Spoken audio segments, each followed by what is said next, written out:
Welcome back to my video series analyzing Eirika from Fire Emblem 8 The Sacred Stones.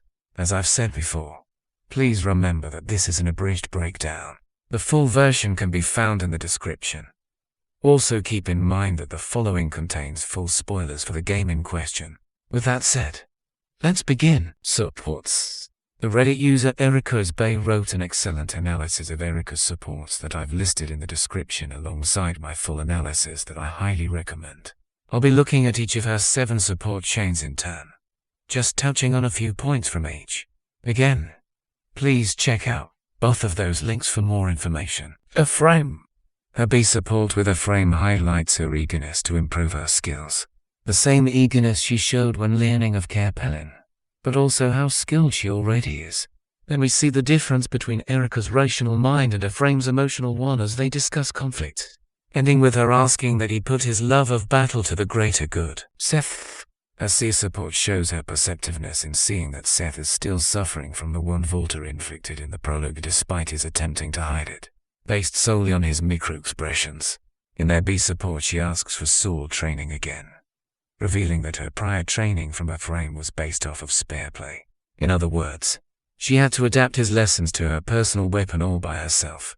We also see her humility, deflecting Seth's praise and saying she wants to get even stronger.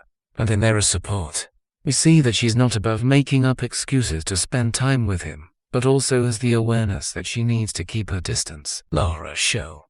We see Eirika's humility again as she deflects Lara Shell's attempts to compliment her, responding with sarcasm the second time and snarking when Lara Shell asks if she seemed special too. When they first met, they discussed their parents' deaths in their B support. But in another subversion, Eirika admits that she'd rather her father had fled than fight a losing battle, showing her maturity. She's also the only one able to talk to the real Lara Shell, speaking to her people skills. Tana.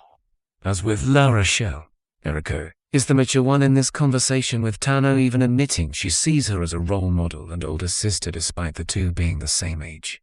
Eirika plays the part in the entire chain too, complete with explaining In's actions to her and offering to help her apologize to Hayden once the war comes to a close. Eirika's tongue is at its sharpest around In's. His C and B conversations with her are about him trying to defend her in exchange for her help at Casino, only for her to point out that his place as an archer is in the back lines, and later that him feeling inadequate is his own problem. She just has no mercy on the guy. This is another humorous support, which begins with her pretending to flash him before praising his experience and thanking him and Kyle for helping keep Ephraim safe. As with Lara Shell, this shows how she values those around her and her ability to see through their facades. She later tricks him into offering to draw a portrait of her in their B support too, as a return to their humorous rapport. In their support, however, she admits that she wants to help the people of Rene themselves and claims her dream sounds vague, only for Forster to praise her kindness, in turn showcasing her humility and ability to yet again strike at the heart of a problem. Still, Eirika gets to be at her most inquisitive here, while also being respectful by always calling him Master Sailor, something others don't accept even.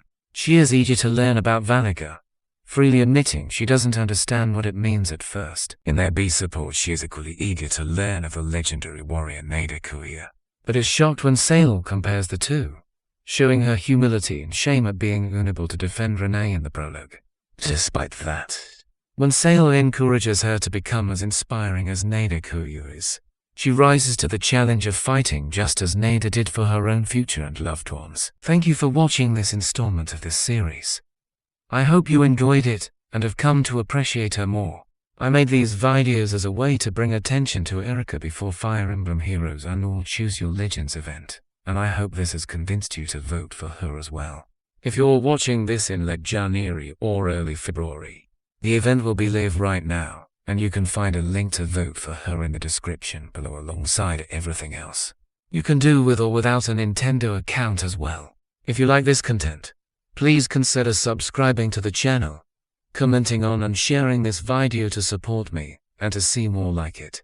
I would also be very grateful if you could support me on Patreon or Ko-fi too. Thank you again and have a great day.